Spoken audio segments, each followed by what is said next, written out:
Hello students, I welcome you all to summer IAS. I hope आप सब खैरियत से हैं, अपना बहुत ध्यान रख रहे हैं एंड सिंसियरली एग्जामिनेशन की प्रिपरेशंस में आप लोग लगे हुए हैं।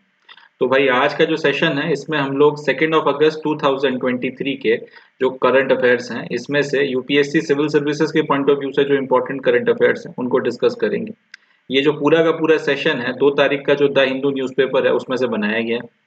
आप लोगों के लिए मैंने पूरा न्यूज़पेपर पढ़ा, उसमें से फिर जो इम्पोर्टेंट टॉपिक्स थे उसमें से मैंने नोट्स प्रिपेयर किए हैं और ये handwritten notes as it is मैं आप लोगों के साथ में शेयर कर रहा हूँ।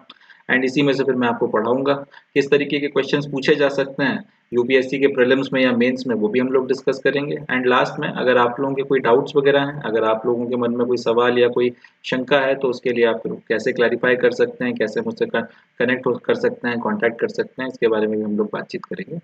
सो काफ़ी कुछ है सीखने के लिए, काफ़ी कुछ है जानने के लिए। And now without any further ado ये वी बिगिन, शुरू करते हैं। सबसे पहली जो न्यूज़ है वो है अन्ना भाऊ साठे के बारे में। अन्ना भाऊ साठे कौन थे? अन्ना भाऊ साठे जो थे वो महाराष्ट्र के एक सोशल रिफॉर्मर थे, राइटर थे, प्लस आपके लोक कवि थे, या फिर कई बार इनको हम लोग इंग्लिश में फोक पोएट भी बोलते हैं।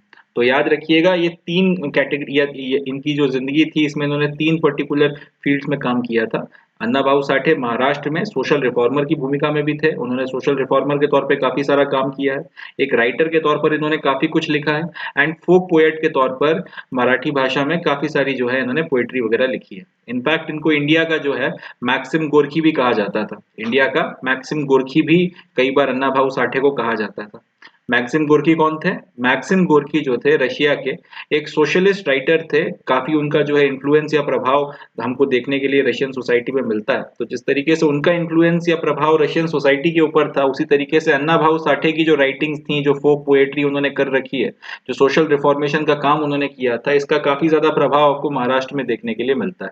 साथ ही साथ ये दलित लिटरेचर के एक बहुत बड़े पायनियर थे। दलित्स के बारे में इन्होंने काफी ज्यादा लिटरेचर लिखा है और इनके लिटरेचर से इनके टाइम पीरियड में दलित्स की जो स्थिति थी महाराष्ट्र में, इनफैक्ट पूरे अगर आप डेक्कन वगैरह की बात करें तो उसके बारे में आपको काफी अच्छा अंदाजा देखने के लिए मिलता है।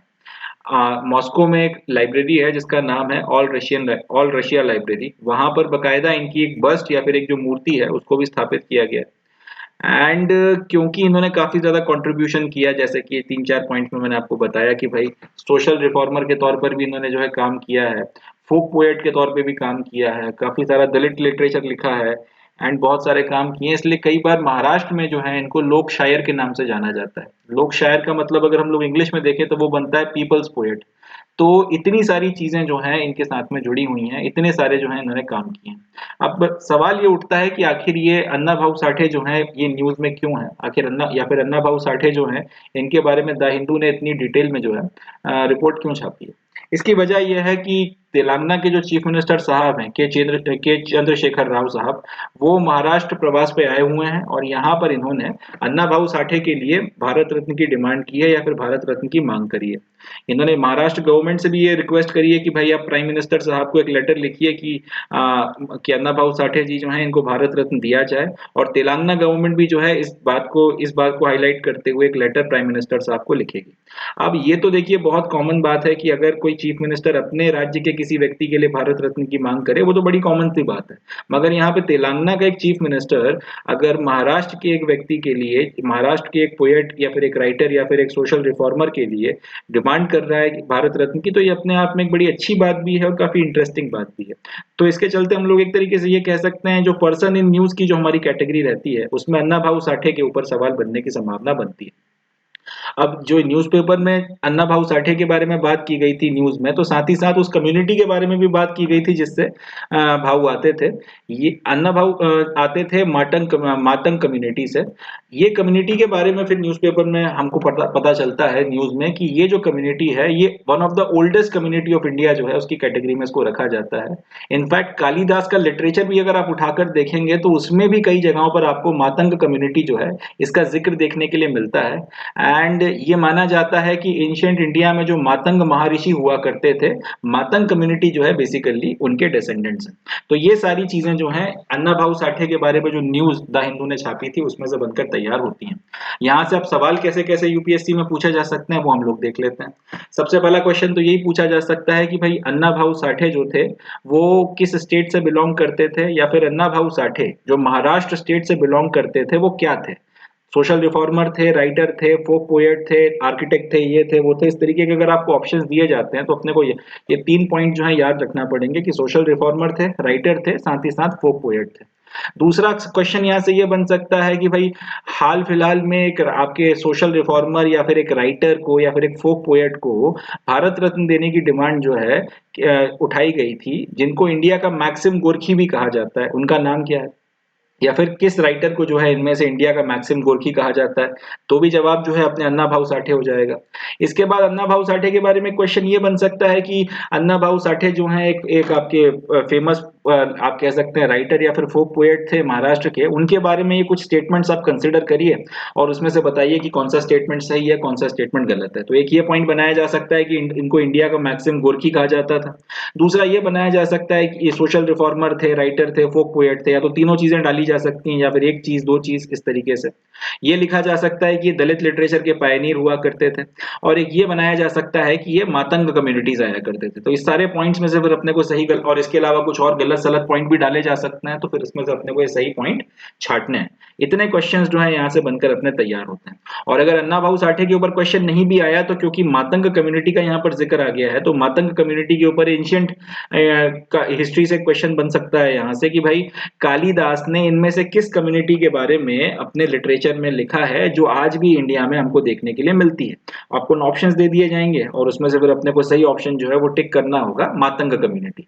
तो इतनी जो है न्यूज यहाँ से बनकर तैयार होती है। मोर और लेस ये जो न्यूज है इसमें से अगर क्वेश्चन आया तो प्रीलिम्स में ही आएगा। मेंस के पॉइंट ऑफ व्यू से आई डोंट थिंक सो इसका कोई रेलेवेंस है। एक जगह पे फेडरलिज्म वगैरह का अगर कहीं पे कोई क्वेश्चन आता है तो उसमें आप ये जरूर लिख सकते हैं कि तेलंगाना के अब चीफ मिनिस्टर अगर महाराष्ट्र से बिलोंग करने वाले एक राइटर के लिए डिमांड करते हैं भारत रत्न की, और ये बोलते हैं महाराष्ट्र गवर्नमेंट से कि भाई आप लेटर भेजो और मैं भी लेटर भेजूंगा सपोर्ट में तेलंगाना गवर्नमेंट के बिहाफ पर, तो ये कहीं ना कहीं बड़े आप कह सकते हैं हमारे कोऑपरेटिव फेडरलिज्म का एक एग्जांपल माना जा सकता है। ये हमारी एक मैच्योर डेमोक्रेसी का एग्जांपल माना जा सकता है। तो इतने क्वेश्चंस यहाँ से बनकर तैयार होते हैं। अन्ना भाऊ साठे कौन थे? इंडिया के मैक्सिम गोरखी क्यों कहलाते थे? दलित लिटरेचर के पायनियर थे, मातंग कम्युनिटी से आते थे, और इन सारी चीजों के ऊपर जो फैक्ट्स वगैरह भी हमने डिस्कस किए। इतने क्वेश्चंस यहाँ से बनकर तैयार होते हैं। चलें नेक्स्ट न्यूज की तरफ बढ़ते हैं। सेकंड खबर और भी ज्यादा इंपॉर्टेंट है। सेकंड न्यूज में ये बताया गया है कि इंडिया में 7 जो प्रोडक्ट्स हैं उनको जीआई टैग, जिसको हम जिसको हम लोग अगर लॉन्ग फॉर्म में लिखें तो ज्योग्राफिकल इंडिकेशन का जो टैग है वो दिया गया है ज्योग्राफिकल इंडिकेशन रजिस्ट्री चेन्नई के द्वारा। जीआई टैग क्यों दिया जाता है? अगर कोई पर्टिकुलर कोई भी चीज हो, कोई आपका फल हो, कोई फूल हो, कोई प्रोडक्ट हो, कोई आर्ट हो, कोई लिटरेचर हो, कोई भी अगर एक पर्टिकुलर चीज किसी एक पर्टिकुलर क्षेत्र में होती है, अगर एक पर्टिकुलर रीजन में कोई एक चीज होती है और उसकी डिस्टिंक्ट कैरेक्टरिस्टिक्स हैं, तो उन सारी डिस्टिंक्ट कैरेक्टरिस्टिक्स को प्रिजर्व करने के लिए, उसकी एक यूनिक आइडेंटिटी जो है उसको इंश्योर करने के लिए जीआई टैग या फिर ज्योग्राफिकल इंडिकेशन टैग दिया जाता है। जैसे एग्जाम्पल के लिए हम बात कर लेते हैं अलीगढ़ की। अलीगढ़ जो है उत्तर प्रदेश में, वहां पे बहुत बढ़िया ताले बनते हैं। तो भाई अलीगढ़ के जो ताले हैं उस तरीके के ताले या फिर उस तरीके वो जो स्टाइल के ताले बनाए जाते हैं उस तरीके के ताले जनरली किसी और जगह पे आपको देखने को नहीं मिलते। उनकी अपनी कल एक डिस्टिंक्ट स्टाइल है, उनका शेप या जो साइज है वो एकदम अलग होता है, तो इसलिए आपने उनको जीआई टैग दे दिया। अब इससे होगा ये कि जीआई टैग अगर आपने अलीगढ़ के तालों को दे दिया तो उसकी मदद से एक तो उनकी अपनी एक ब्रांड वैल्यू हो गई, कोई दूसरा फिर जो है उस तरीके की स्टाइल को फिर कॉपी नहीं कर पाएगा कमर्शियल यूजर्स वगैरह के लिए। तो ये काफी सारे फायदे होते हैं ज्योग्राफिकल इंडिकेशन का अगर आपको टैग मिल जाता है। बहरहाल खबर यह है कि 7 आपके जो प्रोडक्ट्स हैं अक्रॉस द इंडिया उनको ज्योग्राफिकल इंडिकेशन का टैग या फिर जीआई का टैग दिया गया है ज्योग्राफिकल इंडिकेशंस रजिस्ट्री के द्वारा, जिसका हेड ऑफिस चेन्नई में। उन प्रोडक्ट्स के नाम क्या क्या है? सबसे पहले का नाम है जालेसर धातु शिल्प, जालेसर धातु शिल्प, जिसको ये बेसिकली एक तरीके का मेटल क्राफ्ट है। दूसरा है गोवा मनकुराद मैंगो, तीसरा है गोवन बेबिनका, चौथा है उदयपुर कोफ्तगारी मेटल क्राफ्ट, पांचवा है बीकानेर काशीदकारी क्राफ्ट, बीकानेर काशीदकारी क्राफ्ट, उसके बाद में जोधपुर जोधपुर बांधेज क्राफ्ट एंड बीकानेर उस्तकला क्राफ्ट। तो ये 7 जो आपके प्रोडक्ट्स हैं इनको ज्योग्राफिकल इंडिकेशन दिया गया है। एक एक के बारे में हम लोग बातचीत करते हैं। सबसे पहला है जालेसर मेटल क्राफ्ट। जालेसर मेटल क्राफ्ट जो है एक तरीके का डेकोरेटिव मेटल क्राफ्ट है, यानी कि मेटल को डेकोरेट करते हुए किए जाने वाले जो आपकी कला है, या फिर मेटल की मदद से अलग अलग तरीके के आपके जो शो पीसेस वगैरह बनाए जाते हैं, या फिर मेटल को डेकोरेट किया है अपने अलग अलग डिजाइन वगैरह की मदद से, तो ये सारी चीजें आपका डेकोरेटिव क्राफ्ट की कैटेगरी में आती है। अब उत्तर प्रदेश में जो एटा डिस्ट्रिक्ट है वहां पर ये जगह पड़ती है जालेसर। अब वहां पे लगभग 1200-1500 लोग जो हैं ये खास तरीके की या स्पेसिफिक तरीके की डेकोरेटिव मेटल क्राफ्ट में लगे हुए हैं। क्योंकि इस तरीके की मेटल क्राफ्ट कहीं और नहीं होती, तो उसको स्पेसिफिक नाम जो है जालेसर मेटल क्राफ्ट दिया गया है। और अब ज्योग्राफिकल इंडिकेशन देकर इसको प्रिजर्व करने की, इसकी ब्रांड वैल्यू जो है बनाने की कोशिश की जाएगी। तो ये अपने को याद रखना है, जालेसर मेटल क्राफ्ट कहाँ से बिलोंग करता है? उत्तर प्रदेश से बिलोंग करता है, और एक तरीके का डेकोरेटिव मेटल क्राफ्ट होता है। अगला जो प्रोडक्ट है जिसको ज्योग्राफिकल इंडिकेशन दिया गया है वो है गोवा का मनकुराद मैंगो। गोवा का जो ये मनकुराद मैंगो है इसको पुर्तगालियों ने नाम दिया था मैल्कोराडा। पुर्तगालियों ने इस पर्टिकुलर मैंगो को मैल्कोराडा के नाम से बुलाया था। मैल्कोराडा शब्द जो होता है इसका मतलब पुर्तगाली भाषा में होता है पुअर कलर्ड, यानी कि जिसका रंग बहुत अच्छा निकल कर नहीं आता, उसके लिए मैल्कोराडा शब्द इस्तेमाल होता है। तो ये लोग पुर्तगाली जो थे गोवा के इस आम को मैल्कोराडा मैंगो बोला करते थे। वक्त के साथ में ये जो मैल्कोराडा है वो वहां पे रहने वाले जो लोग हैं उन्होंने इस मैल्कोराडा शब्द का जो है अपभ्रंश कर दिया और इसको मनकुराद बोलना शुरू कर दिया। तो वक्त के साथ में फिर ये मनकुराद मैंगो के नाम से जाना जाने लगा। अब गोवा में जिस तरीके का ये मनकुराद मैंगो मिलता है उस तरीके का मैंगो जनरली गोवा के बाहर के इलाकों में नहीं पाया जाता, तो फिर इसके लिए भी इन्होंने जीआई टैग लगाया, जीआई टैग का जो है एप्लीकेशन डाली थी और इसको एक्सेप्ट कर लिया गया एंड गोवा मनकुराद मैंगो जो है इसको ज्योग्राफिकल इंडिकेशन का टैग दे दिया गया। इसके बाद में थर्ड जो प्रोडक्ट है वो भी गोवा से आता है, इसका नाम है गोवन बेबिनका। गोवन बेबिनका जो है एक टिपिकल तरीके की पुडिंग है, जैसे हम लोग खीर वगैरह बनाते हैं उसको भी हम लोग पुडिंग बोलते हैं। तो इस जो आपकी गोवन बेबिनका है एक तरीके की टिपिकल पुडिंग है, और ये गोवा में काफी खाया जाता है। एक ट्रेडिशनल इंडो पोर्टुगीज डेजर्ट है, यानी कि मीठे में खाना वगैरह खाने के बाद में जो डेजर्ट्स इस्तेमाल किए जाते हैं, जो मीठा वगैरह खाया जाता है खाना खाने के बाद में, तो उसमें काफी बड़ी मात्रा में गोवा में ये चीज बनती है। नाम क्या है? गोवन बेबिनका। टिपिकल एक पुडिंग है और ट्रेडिशनली इंडो पोर्टुगीज डेजर्ट माना जाता है, यानी कि पुर्तगाली जब यहाँ पर आए होंगे और इंडिया का जो क्यूजीन था, इंडिया के जो खान पान थे और पाक कला थी, और अपना जो खुद का जो खान पान और पाक कला वो लेकर आए थे, दोनों का जो फ्यूजन हुआ होगा उसके नतीजे में ये गोवन बेबिनका निकल कर आई है। इसको कई बार जो है क्वीन ऑफ गोवन डेजर्ट्स के नाम से भी जाना जाता है। क्वीन ऑफ गोवन डेजर्ट्स भी इसको बोलते हैं, बहुत ज्यादा गोवा में बनती है इसलिए इसको इन लोग, और क्योंकि इस तरीके की जो पुडिंग है जनरली फिर गोवा के बाहर कहीं और नहीं भी खाई जाती, तो इसलिए उन्होंने इसलिए जो आपका इसके लिए ज्योग्राफिकल इंडिकेशन जो टैग है उसकी डिमांड की गई थी और फाइनली जीआई टैग इसको भी दे दिया गया। इसके बाद जो अगला जो आपका प्रोडक्ट है जिसको जीआई टैग दिया गया है उसका नाम है उदयपुरी कोफ्तगारी मेटल क्राफ्ट। उदयपुरी कोफ्तगारी मेटल क्राफ्ट में जो शब्द कोफ्तगारी है, पहले थोड़ा इस पे बात करते हैं। कोफ्तगारी शब्द का मतलब होता है आपके जो भी वेपन्स वगैरह होते हैं, हथियार होते हैं, ढाल हो गई, पुराने हथियारों की बात कर रहा हूँ, ढाल हो गई या फिर अगर आपकी तलवार हो गई, बर्छी हो गई, इस तरीके की जो चीजें हैं उनके ऊपर जो डिजाइन किए जाते हैं, कोई अगर अपना कोई लोगो बनाया जाता है या फिर कोई खास तरीके की स्पेसिफिक डिजाइन बनाई जाती है या फिर कोई डेकोरेशन किया जाता है, तो वो जो पूरा आर्ट होता है वेपन्स को डेकोरेट करने का, उसको कोफ्तगारी बोला जाता है। अब ये जो उदयपुरी कोफ्तगारी मेटल क्राफ्ट है इसका भी इस्तेमाल आपका जो सोर्ड्स होती हैं, आर्मर्स होते हैं और इस तरीके के जो पुराने हथियार होते थे, शमशीर वगैरह हो गई, पूरा आपका जो बॉडी आर्मर हो गया, इसको डेकोरेट करने के लिए जिस पर्टिकुलर मेटल क्राफ्ट जो आपका उदयपुर में जो स्पेसिफिक आपकी मेटल क्राफ्ट का इस्तेमाल किया जाता था, आज भी उसका यूज होता है डेकोरेशन वगैरह में। अब खैर वेपन्स वगैरह का इस्तेमाल ऑब्वियसली बात लड़ने में तो नहीं होता, तो इसकी मदद से आपके जो डेकोरेटिव शो पीसेस के पॉइंट ऑफ व्यू से जो वेपन्स वगैरह होते हैं या इस तरीके के दूसरे ऑर्नामेंट्स वगैरह होते हैं, उसके डेकोरेशन में उदयपुर की जो एक कोफ्तगारी मेटल क्राफ्ट टेक्निक है इसका इस्तेमाल किया जाता है। और इस पर्टिकुलर कोफ्तगारी की टेक्निक के थ्रू जो डेकोरेशन है, इस तरीके का डेकोरेशन अपने आप में यूनिक है, कहीं और देखने को नहीं मिलता या फिर जनरली मैच नहीं करता किसी और तरीके की कोफ्तगारी के साथ में, इसलिए उदयपुरी कोफ्तगारी मेटल क्राफ्ट जो है इसको भी अपने आप में एक ज्योग्राफिकल इंडिकेशन दे दिया गया। इसके बाद में आपका बीकानेर काशीदकारी क्राफ्ट है। काशीतकारी का जो काम है जनरली वो मैरिज वगैरह में इस्तेमाल होने वाले सामानों के साथ में किया जाता है, खास तौर पे जो गिफ्ट आइटम्स वगैरह हैं उसमें, कपड़े वगैरह के ऊपर जनरली ये काम होता है काशीतकारी वगैरह का। और इसमें जो है आप काफी बड़ी मात्रा में मिरर वर्क का भी इस्तेमाल करते हैं। कई बार आपने देखा होगा कि वो छोटे छोटे कांच के टुकड़े लगाए जाते हैं।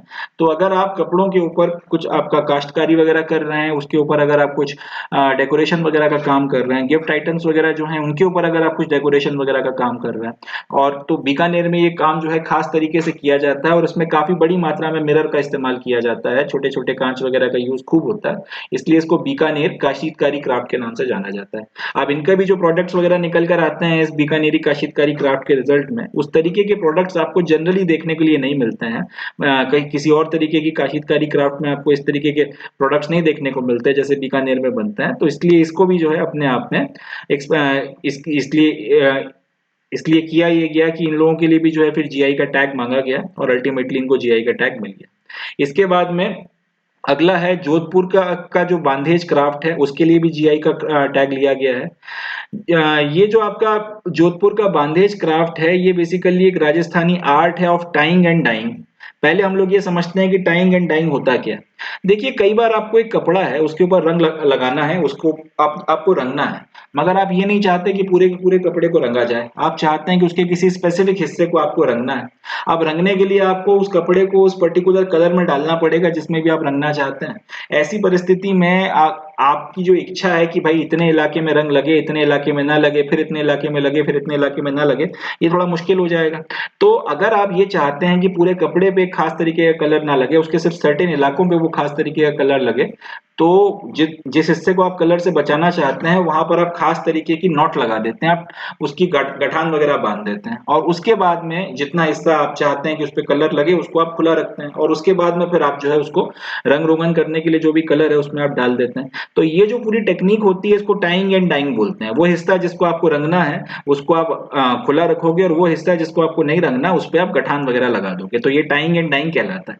अब जोधपुर में जो ये बांधेज क्राफ्ट होता है ये भी अपने आप में एक टाइंग एंड डाइंग है वो, और इसकी मदद से भी जो है कई सारे अलग अलग तरीके के पैटर्न्स वगैरह जो है बनाए जाते हैं। काफी खूबसूरत खूबसूरत किस्म के पैटर्न्स वगैरह जो है इसकी मदद से बनाए जाते हैं, और जिस तरीके का बांधेज क्राफ्ट आपको जोधपुर में देखने के लिए मिलता है उस तरीके उस तरीके का बांधेज क्राफ्ट आपको कहीं और देखने को नहीं मिलता। इसलिए इन लोगों ने भी जीआई टैग के लिए अप्लाई किया था, एंड लकीली इनको भी जीआई का टैग मिल गया।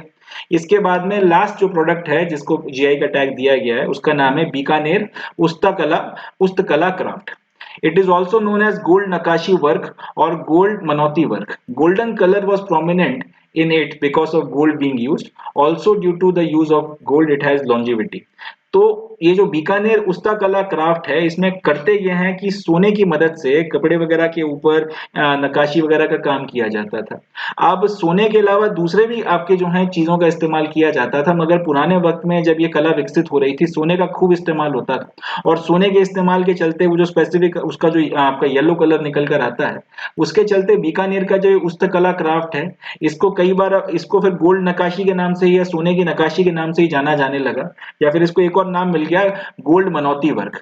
तो बीकानेर उस्तकला क्राफ्ट इसमें किया क्या जा रहा है, नक्काशी वगैरह की जा रही है, मगर क्योंकि पुराने वक्त में जब ये कला विकसित हो रही थी नक्काशी वगैरह करने के लिए खूब गोल्ड का इस्तेमाल किया जाता था। अब गोल्ड की मदद से जो नक्काशी होती थी उसके बाद में प्रोमिनेंटली येलो कलर ये जो बीकानेर उस्तकला की क्राफ्ट है उसके क्राफ्ट्स वगैरह पे देखने के लिए मिलती थी, और क्योंकि सोने का इस्तेमाल किया है तो जाहिर सी बात है फिर आपको एक तो उसका कलर स्पेसिफिक एक देखने को मिल रहा है, इसके अलावा काफी लंबे वक्त तक जो है वो इस्तेमाल होता था, काफी लंबे वक्त तक जो है वो चलता था। तो इसके चलते बीकानेर की जो उस्तकला क्राफ्ट है इसको कई बार सोने की नक्काशी या फिर गोल्ड नक्काशी वर्क के नाम से भी जाना जाता है, गोल्ड मनौती वर्क के नाम से भी जाना जाता है, और इसको भी जो है जीआई का टैग दे दिया गया। तो कुल मिलाकर ये 7 प्रोडक्ट्स हैं, इनको जीआई के टैग वगैरह दिए गए।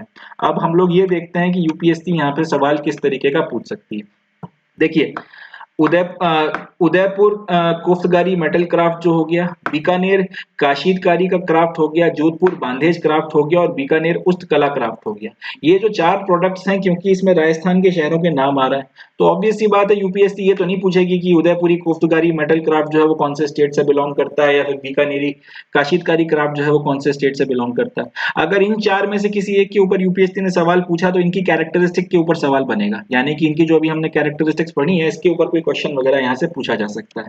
जैसे बीकानेरी काश्तकारी क्राफ्ट जो है, इसके ऊपर एक क्वेश्चन बन सकता है कि भाई इसके थ्रू जो आपके ऑब्जेक्ट्स वगैरह बनाए जा रहे हैं, ज्यादातर उनका इस्तेमाल कहाँ पर आपको देखने को मिलता है, तो फिर अपने को याद रखना पड़ेगा मैरिज में या फिर गिफ्ट आइटम्स में इसका इस्तेमाल देखने को मिलता है। या फिर एक ये सवाल बन सकता है कि बीकानेरी काश्तकारी क्राफ्ट जो है वो मिरर वर्क का ज्यादा इस्तेमाल करती है या फिर गोल्ड वर्क का इस्तेमाल करती है, सिल्वर वर्क का इस्तेमाल करती है। तो हमको याद रखना पड़ेगा मिरर वर्क का जो है ज्यादा मात्रा में इस्तेमाल किया जा रहा है। देखिए यहाँ पे लिखा भी है, यहाँ पे लिखा भी है, इसको हाईलाइट कर देता हूँ एक बार। जैसे यहाँ पे लिखा हुआ है, it makes use of mirror, तो मिरर वर्क का इस्तेमाल काफी बड़ी मात्रा में किया जा रहा है। तो एक क्वेश्चन ये पूछा जा सकता है अगर यहाँ से सवाल बना कि जो बीकानेर की काश्तकारी क्राफ्ट है उसकी क्या स्पेशलिटी है, तो अपने को याद रखना पड़ेगा कि भाई ये जो है मिरर वर्क का काफी ज्यादा इस्तेमाल, काफी बड़ी मात्रा में जो है मिरर वर्क का इस्तेमाल ये लोग करते हैं जोधपुर की काश्तकारी क्राफ्ट में। इसी तरीके से जोधपुर के जो बांधेज क्राफ्ट है, अगर इसके ऊपर क्वेश्चन आया तो फिर यही आएगा, ये पूछा जा सकता है कि भाई ये जो आर्ट है वो, ये जो राजस्थानी आर्ट है वो किस तरीके, वो किस चीज के ऊपर एम्फेसिस करता है, टाइंग एंड डाइंग के ऊपर एम्फेसिस करता है या किसी और चीज के ऊपर एम्फेसिस करता है। तो अपने को पता होना चाहिए कि ये टाइंग एंड डाइंग के ऊपर एम्फेसिस करता है। यही बात आपकी कोफ्तगारी मेटल क्राफ्ट के बारे में पूछी जा सकती है कि जो कोफ्तगारी मेटल क्राफ्ट है इसका इस्तेमाल किस लिए किया जाता है। अब मेटल क्राफ्ट देखकर अपने दिमाग में आएगा कि यार हो सकता है कि मेटल की मदद से किसी तरीके की क्राफ्टिंग हो रही हो, किसी तरीके की आपके जो है आपके खिलौने या फिर इस तरीके की चीज, शो पीसेस वगैरह बनाए जा रहे हो। तो ऐसा नहीं है, कोफ्तगारी का मतलब होता है हथियारों के ऊपर जो सजावट की जाती है वो। तो ये अपने को याद रखना पड़ेगा, कोफ्तगारी मेटल क्राफ्टिंग का इस्तेमाल जनरली वेपन्स के डेकोरेशन के लिए होता है, और उदयपुरी कोफ्तगारी मेटल क्राफ्ट जो है अपने आप में यूनिक है। तो इस तरीके से ये जो नाम लिखे हुए हैं, बीकानेर उस्तकला का क्राफ्ट भी जो है, इसके ऊपर भी जो सवाल बनेगा वो इसकी प्रॉपर्टीज या कैरेक्टरिस्टिक्स को लेकर ही आएगा। तो मगर इसके अलावा जो बाकी आपके हैं, जैसे जालेसर मेटल क्राफ्ट है, इसके बारे में जरूर पूछा जा सकता है कि जालेसर मेटल क्राफ्ट जो है वो कौन से स्टेट से बिलोंग करता है।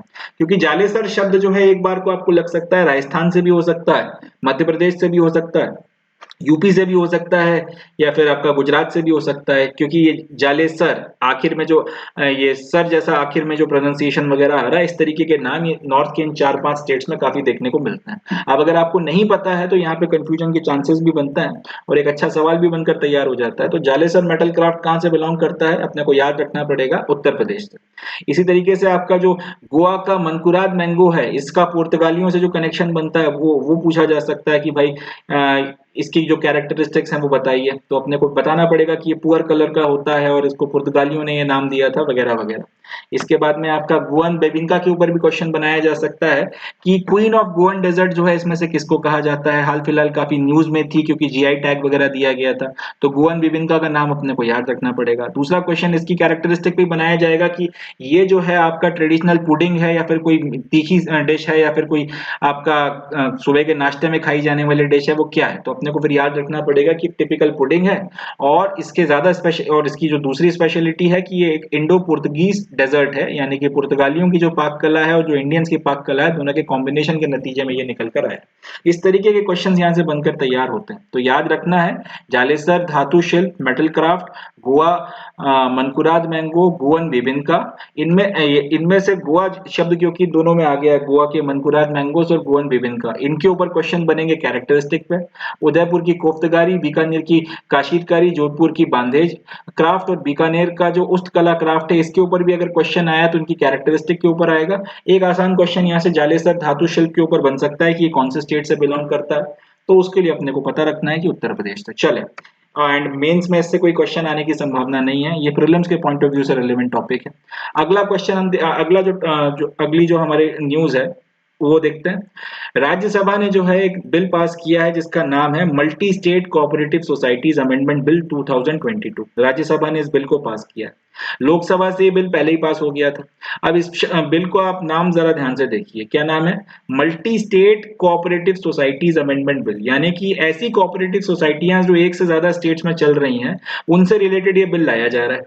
अब ये करता, इस बिल के प्रावधान वगैरह क्या है, तो पहला प्रावधान है, the bill provides norms for appointing employees ensuring no nepotism practice exist। यानी कि पहली चीज तो ये कि इस तरीके की कोऑपरेटिव्स जो एक से ज्यादा राज्यों में काम करती हैं, अगर आप उनमें किसी एम्प्लॉय का अपॉइंटमेंट वगैरह कर रहे हो तो किन बातों का ध्यान में रखकर आप उसका अपॉइंटमेंट वगैरह करोगे, उसके सारे नॉर्म्स वगैरह जो हैं इसमें बताए गए हैं। और ये नॉर्म्स वगैरह बताने का फायदा ये होगा कि किसी भी तरीके का कोई नेपोटिज्म होने की संभावना नहीं है, कोई भाई भतीजावाद होने की संभावना नहीं है, कोई करप्शन वगैरह होने की यहाँ पे संभावना नहीं है, जिसके चलते ऐसा कोई व्यक्ति जो डिजर्व नहीं करता हो उसको जो है जॉब वगैरह मिल जाए। तो एक तो इस तरीके के नॉर्म्स वगैरह इस बिल के थ्रू इंट्रोड्यूस किए जा रहे हैं। दूसरा ये कि कोऑपरेटिव सोसाइटीज के ऊपर काफी वक्त से ये आरोप लगता आ रहा है कि भाई किसी पर्टिकुलर क्षेत्र की जो कोऑपरेटिव सोसाइटी है, उस क्षेत्र में जो पॉलिटिकल पार्टीज का प्रभाव है वो उसकी चपेट में आ जाती हैं और उसके चलते वो पॉलिटिकल पार्टी फिर उनसे मनमाने काम करवाती है या फिर अपने मनमाने लोगों को उस कोऑपरेटिव सोसाइटी में बैठा देती है। तो अब जो है इस पर्टिकुलर प्रॉब्लम को दूर करने के लिए, शिकायत को दूर करने के लिए ये जो बिल है आपका, ये इस बिल में प्रावधान किया गया है कि भाई हम लोग एक कोऑपरेटिव इलेक्शन अथॉरिटी बनाएंगे। अब ये जो कोऑपरेटिव इलेक्शन अथॉरिटी बनाई जाएगी, इसका ऑब्जेक्टिव ये है कि कोऑपरेटिव सेक्टर में या इस तरीके की जो आपकी मल्टी स्टेट कोऑपरेटिव सोसाइटीज वगैरह हैं, इनमें जो इलेक्शन वगैरह हो वो पारदर्शी तरीके से हो। इलेक्शन के और इसके लिए फिर इलेक्टोरल रिफॉर्म्स वगैरह करवाए जाएंगे ताकि कोऑपरेटिव सेक्टर के इलेक्शंस पे कोई सवाल ना उठ सके। कोई पॉलिटिकल पार्टी जो है एक छत्र जो है इसके ऊपर एक छत्र जो है गैर कानूनी तरीके से इसके ऊपर अपना कब्जा ना कर सके और अपने लोगों को इसमें ना बैठा सके। फ्री एंड फेयर इलेक्शंस हो और कोऑपरेटिव सोसाइटी में जो भी लोग चुनकर आए वो कोऑपरेटिव सोसाइटी के भले के लिए काम करें, ना कि किसी पॉलिटिकल पार्टी के लिए या किसी और व्यक्ति के हितों के लिए काम करें। इन सारी बातों को ध्यान में रखवाने के लिए ये बिल जो है लाया जा रहा है। तो अगर यूपीएससी ने इसके ऊपर सवाल पूछा तो वो सवाल किस तरीके से बनेगा, कोऑपरेटिव सोसाइटी अमेंडमेंट बिल 2022 की कैरेक्टरिस्टिक्स अपने से पूछी जाएंगी और ये दो ही कैरेक्टरिस्टिक्स यहाँ पे बनती हैं। पहला तो आपकी एम्प्लॉइज वगैरह के अपॉइंटमेंट को लेकर जो है पैरामीटर्स हमको देखने को मिलते हैं, और दूसरा फ्री एंड फेयर इलेक्शन हो कोऑपरेटिव सोसाइटीज में, इलेक्टोरल रिफॉर्म्स वगैरह उसके लिए करवाए जाएं। तो उन सब चीजों को करने के लिए कोऑपरेटिव इलेक्शन अथॉरिटी बनाना चाहता है ये बिल, जिससे ये सारी चीजें हो सकेंगी। तो वो सब काम करने, वो सारी चीजें करने के प्रावधान इस बिल में डालेगा। इतने ही क्वेश्चन यहाँ से बनता है। ये क्वेश्चन, ये भी जो आपका न्यूज है, ये प्रीलिम्स के पॉइंट ऑफ व्यू से काम की है, मेंस में शायद इसका कोई इतना औचित्य नहीं है। बाकी अगर ये मुद्दा और उछलता है आप, क्योंकि काफी लोग इसका विरोध भी कर रहे हैं, अपोजिशन पार्टीज भी इसका विरोध कर रही हैं, बाद में अगर कुछ और होता है, कुछ और कवरेज आती है तो वो भी बात करेंगे। बट इसकी संभावना इसलिए नहीं लगती क्योंकि लोकसभा से बिल पहले ही पास हो गया है, राज्यसभा ने भी अब पास कर दिया, तो प्रेसिडेंट के साइन करने की बस प्रेसिडेंट को साइन ही करना है और उसके बाद ये कानून बन जाएगा। उसके बाद में फिर अब देखते हैं आगे की कोऑपरेटिव इलेक्शन अथॉरिटी कैसे बनती है, कैसे इलेक्शंस वगैरह होते हैं। अगर इस पर और कवरेज आएगी तो फिर उस पर अपन लोग बातचीत करेंगे। हाल फिलहाल अभी के पॉइंट ऑफ व्यू, अभी तक अगर हम लोग देखें तो जितना इसमें इसको जिस लेवल पे कवर किया जा रहा है न्यूज़पेपर्स वगैरह में, हिंदू में जितना इसके ऊपर खबरें आ रही हैं, अगर इस पर सवाल आया तो प्रीलिम्स में आएगा, मेंस में इससे सवाल आने की संभावना नहीं है। अगला क्वेश्चन, लोकसभा ने एक बिल पास किया है जिसका नाम है the registration of birth and death amendment bill 2023।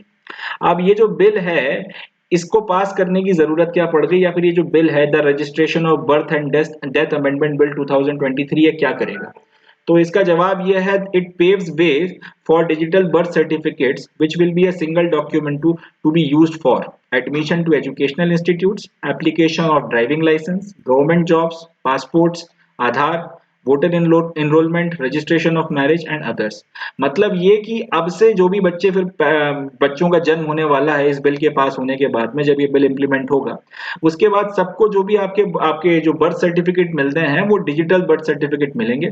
और उसके बाद फिर आप उस बच्चे को चाहे एजुकेशनल इंस्टीट्यूट में दाखिला लेना, चाहे बाद में थोड़ा बड़ा होने के बाद में जब भी वो अपना गाड़ी वगैरह चलाना सीखे उसके बाद ड्राइविंग लाइसेंस के लिए अप्लाई करना, सरकारी नौकरियों में जब अपने को अपना बर्थ सर्टिफिकेट लगाना पड़ता है, पासपोर्ट के लिए अप्लाई करते वक्त बर्थ सर्टिफिकेट लगाना पड़ता है, आधार कार्ड के रजिस्ट्रेशन के लिए या फिर वोटर एनरोलमेंट के लिए, उसकी शादी का जब रजिस्ट्रेशन क्या जो उसकी मैरिज वगैरह है उसके रजिस्ट्रेशन वगैरह के लिए, या किसी और काम के लिए अगर उस व्यक्ति को अपने डॉक्यूमेंट वगैरह जमा करने हैं और उसमें बर्थ सर्टिफिकेट लगाने की नौबत आती है या बर्थ सर्टिफिकेट मांगा जाता है, तो ये डिजिटल बर्थ सर्टिफिकेट वो लगा सकता है और इसके अलावा कोई और डॉक्यूमेंट उसको देने की जरूरत नहीं पड़ेगी। इससे होगा ये कि कई बार आपकी डेट ऑफ बर्थ को लेकर या फिर प्लेस ऑफ बर्थ को लेकर कई जगहों पर एक से ज्यादा डॉक्यूमेंट जो आपसे मांगे जाते हैं और कई बार लोगों के पास में होते नहीं है, तो फिर काफी इश्यूज वगैरह बनते हैं। इस तरीके के इश्यूज वगैरह फिर नहीं आएंगे, इस तरीके की समस्याएं जो है फिर नहीं होंगी। तो इन सारी बातों को ध्यान में रखते हुए बिल पास किया गया है, registration of birth and death amendment bill 2023। एक आपको सिंगल आपका बर्थ सर्टिफिकेट मिल जाएगा, जितनी जगहों पे फिर ये बर्थ सर्टिफिकेट या आपकी डेट ऑफ बर्थ या फिर प्लेस ऑफ बर्थ के लिए मांगा जाएगा, कोई डॉक्यूमेंट आपने यही डॉक्यूमेंट लगाना है, इसके अलावा कोई और डॉक्यूमेंट वगैरह नहीं लगाना। प्लस इससे एक फायदा ये होगा क्योंकि आपको डिजिटल बर्थ सर्टिफिकेट इशू करना है, इसका मतलब ये जो भी डाटा है बच्चों की, किस बच्चे का जन्म हुआ है, किसको सर्टिफिकेट वगैरह इशू किया गया है, माता पिता का नाम वगैरह वगैरह, ये सारी चीजें आपको डाटाबेस में कहीं ना कहीं पर फीड करना पड़ेगी। अब ये जो डाटाबेस आपका बनकर तैयार होगा, इसकी मदद से आपका जो नेशनल पॉपुलेशन रजिस्टर है उसको भी अपग्रेड किया जाएगा, राशन कार्ड जो है उनको भी अपग्रेड किया जाएगा, प्रॉपर्टी वगैरह का रजिस्ट्रेशन जो होता है या इस तरीके की जो दूसरी चीजें होती हैं उनको भी अपग्रेड किया जाएगा। तो कहीं ना कहीं ये जो डिजिटाइजेशन है इसका एक तरीके का बेनिफिट है कि सामने वाले को भी अपना सर्टिफिकेट एक बार बन गया तो बन गया, और उसके बाद में फिर अलग अलग आपके जो है डेट ऑफ बर्थ और प्लेस ऑफ बर्थ के अलग अलग डॉक्यूमेंट लगाने की जरूरत नहीं है। और इस एक डॉक्यूमेंट के लिए जो डाटा वगैरह आप इकट्ठा करोगे उसकी मदद से और कई सारे आपके जो इंपॉर्टेंट आपके इंपॉर्टेंट आप कह सकते हैं जो इन्फॉर्मेशन की या डाटा की रिपोजिटरी वगैरह है उनको भी लगातार अपडेट किया जाएगा, अपग्रेड किया जाएगा। इसकी मदद से इंसान जो इंडिविजुअल है उसका भी भला होगा, और जो आपका कह सकते हैं एडमिनिस्ट्रेशन वगैरह चलाने की जो पूरी प्रक्रिया है उसमें भी थोड़ी सी आसानी हमको देखने को मिलेगी। तो यहाँ से अगर सवाल पूछा गया कि registration of birth and death amendment bill 2023 क्यों लाया जा रहा है, तो जवाब बड़ा सिंपल सा है। इसको यूपीएससी ऐसे पूछ सकती है कि मल्टीपल डॉक्यूमेंट जो है आपका डेट ऑफ बर्थ या प्लेस ऑफ बर्थ से रिलेटेड उन सबको रिप्लेस करने के लिए लाया जाएगा, बिल्कुल सही स्टेटमेंट है। दूसरा ये पूछ सकती है कि भाई इसकी मदद से नेशनल पॉपुलेशन रजिस्टर जो है उसको अपग्रेड करने की अपग्रेड किया जाएगा, तो ये बात भी सच है।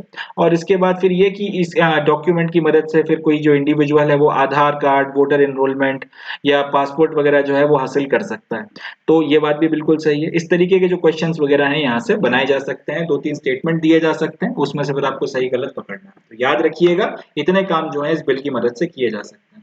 खैर अभी तो ये जो है लोकसभा में ही पास हुआ है, अभी इसको राज्यसभा में जाना है। राज्यसभा से पास होने के बाद में फिर राष्ट्रपति के साइन होंगे और उसके बाद में फिर पूरी प्रोसेस जो है वो ग्राउंड पर इंप्लीमेंट की जाएगी।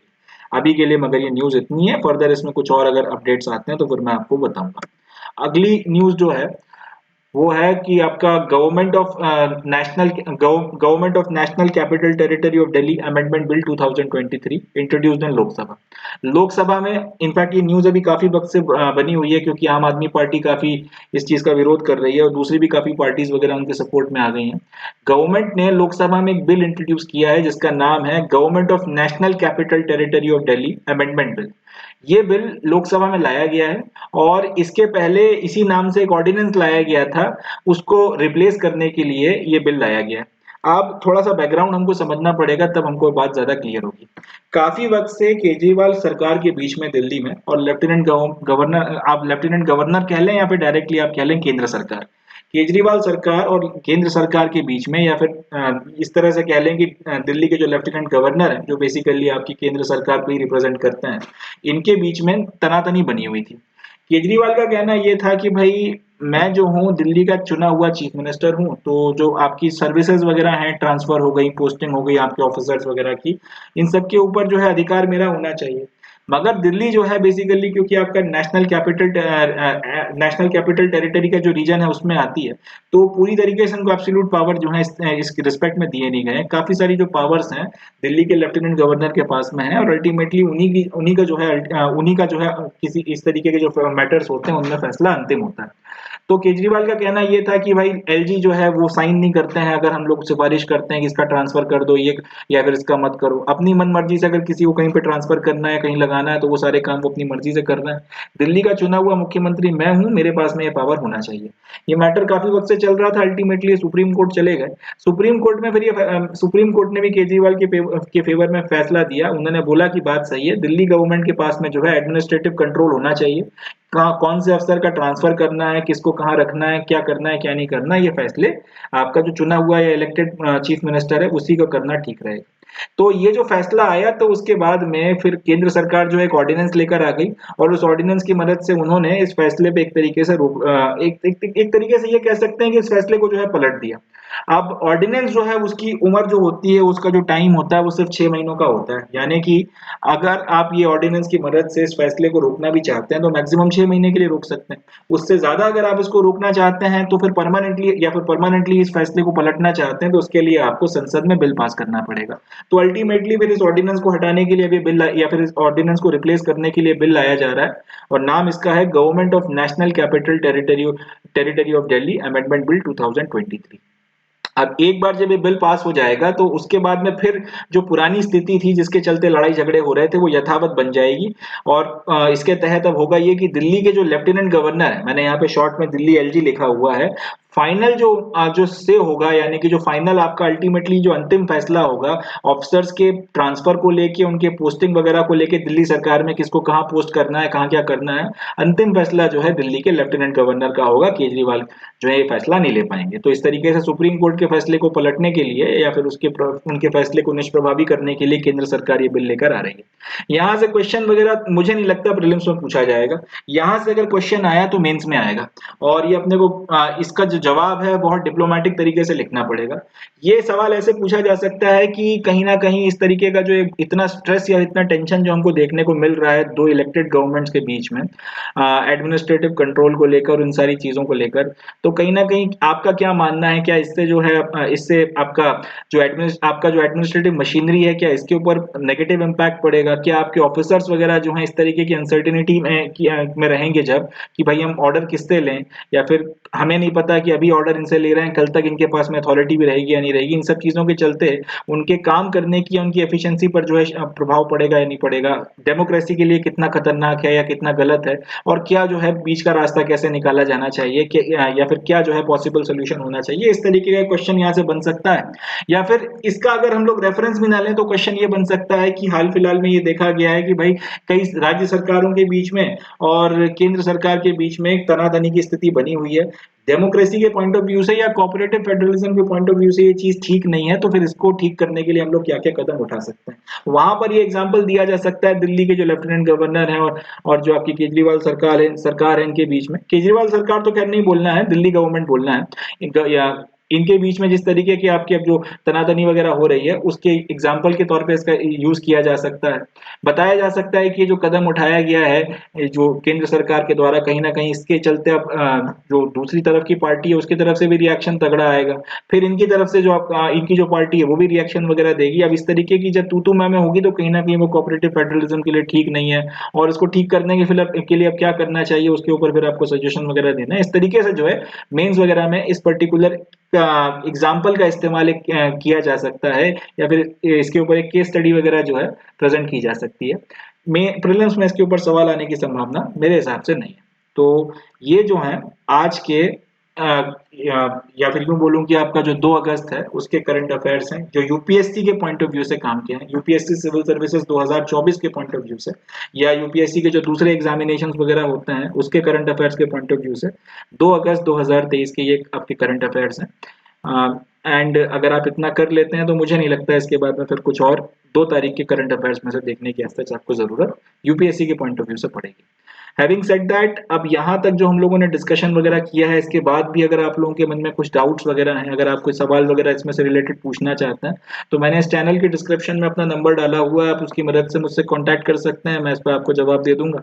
या फिर अगर आप चाहें तो कमेंट सेक्शन में अपना डाउट लिखकर छोड़ सकते हैं, मैं वहां पर भी फिर जो है आपका जो भी डाउट होगा उसको क्लैरिफाई कर दूंगा। तो आज का जो सेशन है इसको हम लोग यहीं पे समाप्त करते हैं। मिलते हैं नेक्स्ट सेशन में जब मैं इसके बाद वाले दिन के द हिंदू से आपके लिए करंट अफेयर्स वगैरह को लेकर आपके सामने प्रेजेंट होऊंगा। तब तक के लिए अपना बहुत ध्यान रखें, खुश रहें, पॉजिटिव रहें, मेहनत करते रहें, एंड याद रखें समर शेष है,